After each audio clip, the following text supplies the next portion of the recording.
Aiman, ayah bayar kamu yuran mahal tau. Bukan untuk tengok kamu gagal. Ya, ya. Subjek susah. Aiman, kamu tahu tak anak kawan ayah, anak dia ambil kos macam kamu juga. Dia nak menjadi doktor. Macam mana dia boleh lulus dengan berjaya? Takkan kamu tidak boleh? Ya, dah cuba dah. Susah.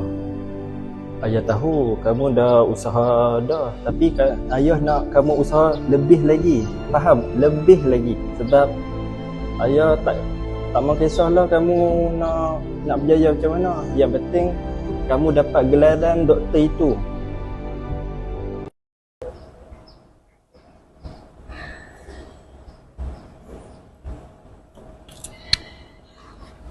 Bro, apa khabar bro? Sihat, Alhamdulillah. Asal masam sangat muka kau ni. Banyak je masalah kau. Ya, banyak masalah. Aku fail lagi. Fail lagi? Subjek Dr. Rahman. Ya. Kalau aku repeat lagi, bapak aku mesti bunuh aku. Relax lah, tak payah stres. Kau nak Tan Sri kot. Itulah masalahnya. Sebab aku anak Tan Sri lah orang ingat aku boleh berjaya. Kadang-kadang orang yang berjaya ni belum tentu pandai. Ya.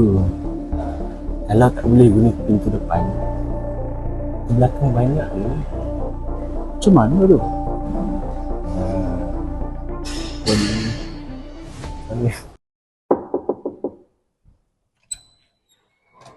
Assalamualaikum. Waalaikumsalam. Masuk. Encik, saya ada benda nak tanya ni. Markah saya macam mana cik? Okey ke? Markah kamu ni berat juga ni saya nak cakap ni. Tapi tu lah, markah kamu ni teruk ni Man. Aduh. Ini dulu. Saya tahu dia. Cik. Saya dah bawa buah tangan sikit tu cik.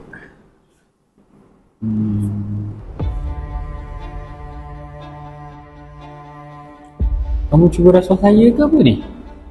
Cik anggap je benda ni untuk satu bahagian tu cik. Tolonglah saya cik. Saya cuma ada satu je peluang cik. Kamu sedar tak? Benda ni saya boleh report dekat pihak management tau. Sebab benda ni salah tau.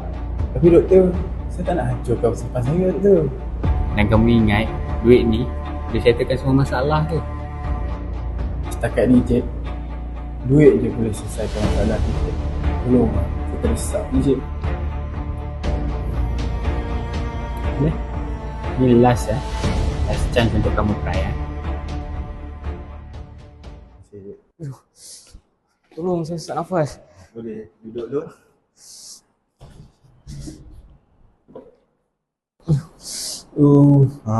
Dr. Aiman, keadaan pesakit ni nampak macam serius sebab tadi dia mengadu sakit kat bahagian dada. Agak serius tau. Sesak nafas dekat bahagian dada. Awak ada sejarah asma ke? Ada, tapi inhaler saya tak jalan. Saya rasa kita patut hantar dia ke hospital. Sebab kes ni nampak macam teruk. Tak perlu risau. Saya tahu apa saya buat. Awak doktor ke saya doktor? Alright. Okay. Doktor saya tak tahan doktor. Oh, dia panggil mana? Sekarang. Asal dengan anak aku ni. Fish? Asal dengan anak saya? Doktor, tengok apa yang jadi. Patutnya kita hantar lebih awal lagi ke hospital. Tengok, pasien mungkin akan mati ke apa ke. Dia selalu doktor ni. Cik Fish. Tengok dulu Cik Fish. Macam mana ni?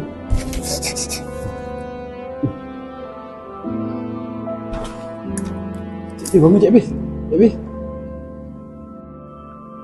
Dia dah tak ada. Fish?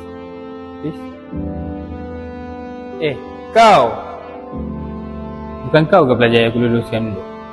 Tengok sekarang apa yang dah jadi. Nampak doktor. Doktor saya minta maaf doktor. Saya minta maaf doktor. Kalau dulu aku buat benda yang betul, sekarang ni anak aku masih ada tau. Doktor, saya betul-betul minta maaf doktor. Tolonglah doktor. Saya minta maaf doktor. Saya merayu. Saya minta maaf doktor.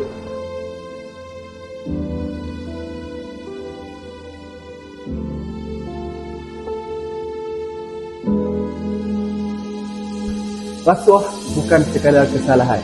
Ia adalah bom untuk menghancurkan kehidupan anda.